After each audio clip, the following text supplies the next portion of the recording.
让这大雨全都落下，就让你看不见我脸上的挣扎，都结束吧。说心里话，那个最自私的人是你吗？难过只是。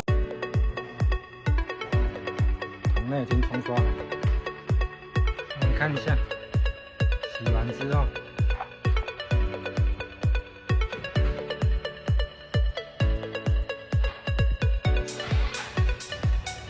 今天来到社头，然后洗衣机清洗，这是洗完的状态。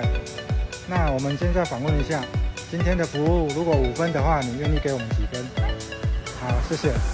3月3号，社头。